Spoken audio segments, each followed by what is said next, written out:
نو د هغې څه پیدا نشته. نو پکار دا ده چې هغوی په سکرین باندې چې کم نمبر چلیږي په دغې رابطه وکړي د قرآن محل والا سره، او دی باندې به څونه خرچه راځي. لکه مثال په طور د ګاډي په خرچه راځي جو هغه به ومني، او بلا خلک دی صدقې کوي، خیراتونه کوي، هغه دې په دې باندې ولګي او دا قرآن مجید دوباره مرمت شي. نو دیو به بیا د یتیمانو مدرسو ته ورکړي، خلک به پکې تلاوت کوي او د هغوی به هم ثواب کېږي، د دیو به هم ثواب کېږي. یاره زمونږ دا موږ ټول مؤمن مسلمانانو ته پیغام دی چې دې قرآن پاک خیال وساتئ.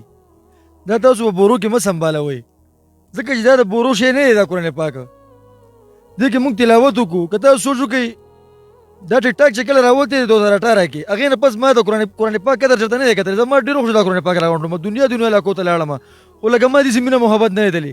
نور څوک جابل شي بس ساته پاته په المارو کې پروت دي، نه هغه المارۍ صفا کوي.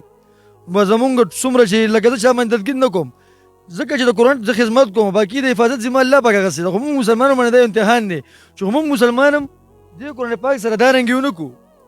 د دې به موږ نه تپوس کېږي ګوره چې دې چا خدمت کړی دی، انشاءالله د هغې به الله به په دنیا هم اجر ورکړي، په هغه دنیا هم ورته اجر میلاویږي.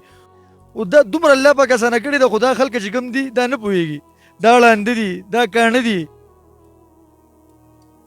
دا ګونګیان دي. ما ته مه ګورئ، زما شکل ته مه ګورئ، زمونږ هېڅ مال هم نه یو، چا خپو خور هم نه یو. دې قرآن پاک ته وګورئ، دا ویډیو دومره شیر کړئ چې دا دنیا